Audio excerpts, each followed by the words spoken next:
Video में आगे बढ़ने से पहले हमारे चैनल ज्ञान गंगा को सब्सक्राइब करें और बेल आइकन को प्रेस करके ऑल पर सेट करना ना भूलें।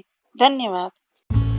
पुनरावलोकन में आज हम लेंगे कहानी अपना अपना भाग्य, जिसे लिखा है जैनेन्द्र कुमार ने। तो चलिए हम कहानी की प्रमुख घटनाओं को स्मरण कर लेते हैं।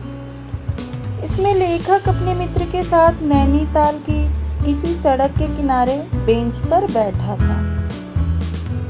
नैनीताल की संध्या जो है वो धीरे धीरे उतर रही थी। लेखक 15 मिनट बाद चलना चाहता था, पर उसका मित्र वहां और देर बैठना चाहता था।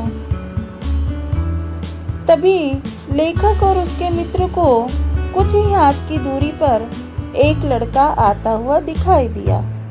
लड़के के बाल बहुत ही बड़े बड़े थे, जिन्हें वह खुजला रहा था। बहुत ही भयानक ठंड थी।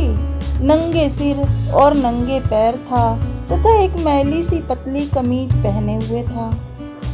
वह लड़का लगभग 10-12 वर्ष का था।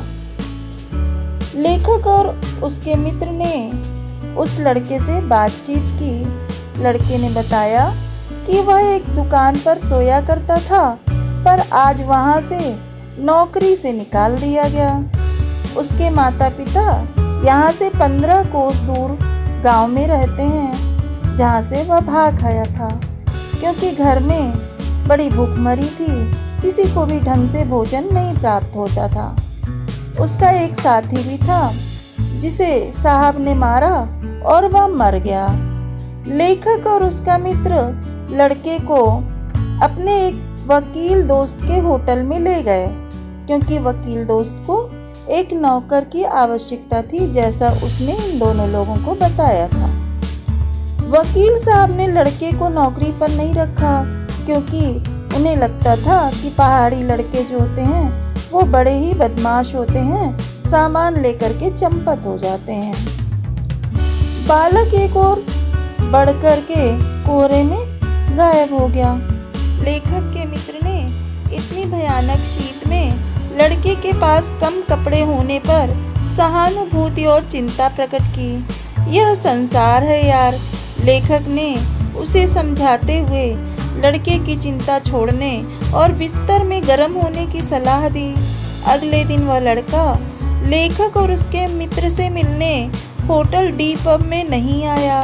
लेखक और उसका मित्र नैनीताल की सैर खत्म करके घर चलने के लिए मोटर पर सवार हो गए। मोटर पर सवार होते ही उन्हें पिछली रात एक पहाड़ी लड़के के ठंड से ठिठुरने के कारण मौत का समाचार प्राप्त हुआ। बतलाने वालों ने बताया कि उस बच्चे के मुंह, छाती, मुट्ठियों और पैरों पर बर्फ की हल्की सी चादर चिपक गई थी।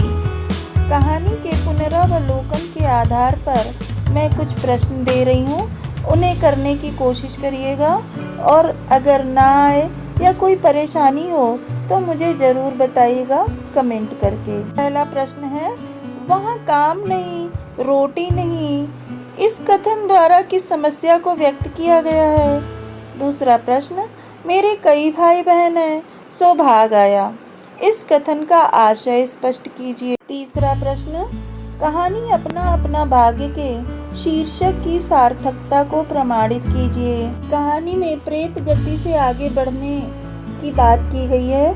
लेखक ने इस शब्द का प्रयोग किसके लिए किया है और क्यों किया है?